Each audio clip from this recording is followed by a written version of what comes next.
এই মুহূর্তে যে গুরুত্বপূর্ণ খবরের দিকে নজর রাখবো, মমতার বিরুদ্ধে এফআইআর জগদ্দলের বিজেপি প্রার্থীর। জগদ্দল থানার সামনে তৃণমূল বিজেপি সংঘর্ষ।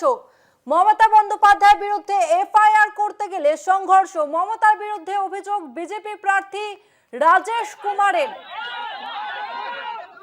জগদ্দল থানার সামনে সংঘর্ষ, আর এবার বিজেপি প্রার্থী রাজেশ কুমার তিনি এফআইআর দায়ের করেছেন মমতা বন্দ্যোপাধ্যায়ের নামে। কথা বলবো আমাদের সঙ্গে ফোন লাইনে রয়েছে প্রতিনিধি দেবপ্রিয় সরকার। দেবপ্রিয়, মমতার বিরুদ্ধে এফআইআর জগদ্দলের বিজেপি প্রার্থীর, কি জানা যাচ্ছে? হ্যাঁ দেখো, কিছুদিন আগে জগদ্দল বিধানসভা কেন্দ্র এলাকায় জগদ্দলের তৃণমূল প্রার্থী সমর্থনে সভা করে গেছেন মুখ্যমন্ত্রী মমতা বন্দ্যোপাধ্যায়। আর সেই সভা থেকে জগদ্দলের বিজেপি প্রার্থী ডক্টর রাজেশ কুমারের বিরুদ্ধে কিন্তু হুঁশিয়ারি দিয়েছিলেন মুখ্যমন্ত্রী মমতা বন্দ্যোপাধ্যায়। আর সেই কারণেই মুখ্যমন্ত্রী মমতা বন্দ্যোপাধ্যায়ের বিরুদ্ধে জগদ্দল থানায় তিনি এফআইআর করেন। এবং সেই এফআইআর করতে যাওয়ার সময় সেই সময় জগদ্দল থানার সামনে কিন্তু তৃণমূলের কর্মী সমর্থক এছাড়াও ভাটপাড়া বিধানসভা কেন্দ্রে তৃণমূল প্রার্থী অমিত গুপ্তা সহ অন্যান্য তৃণমূল নেতৃত্ব এসে উপস্থিত হয়।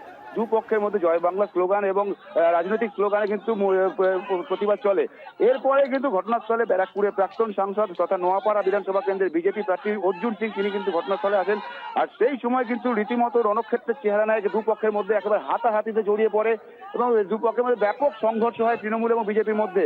একেবারে জগদ্দল থানার সামনে এই সংঘর্ষের ঘটনা রীতিমতো কিন্তু উত্তপ্ত পরিস্থিতি এখন রণক্ষেত্রের চেহারা নেয় এবং বেশ কয়েকজন আহত হয়। এছাড়াও ভাটপাড়া বিধানসভা কেন্দ্রের যিনি বিজেপি প্রার্থী পবন সিং, তার বাড়ির সামনে কিন্তু বোমা চালানো হয় এবং গুলি চালানো হয়।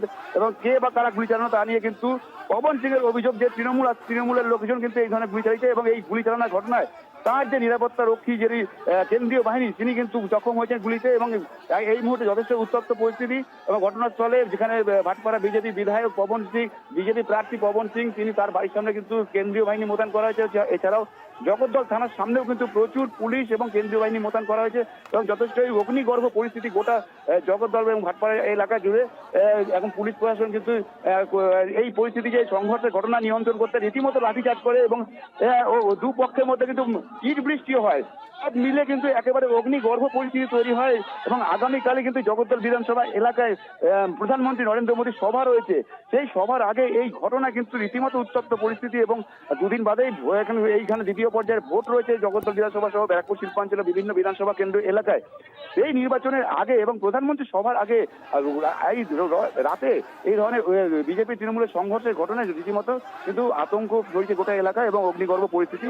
পুলিশ প্রশাসন এবং কেন্দ্রীয় বাহিনী কিন্তু এই পরিস্থিতি নিয়ন্ত্রণ করার চেষ্টা করছে এবং কিন্তু তা সত্ত্বেও কিন্তু এলাকায় যথেষ্ট উত্তেজনা রয়েছে।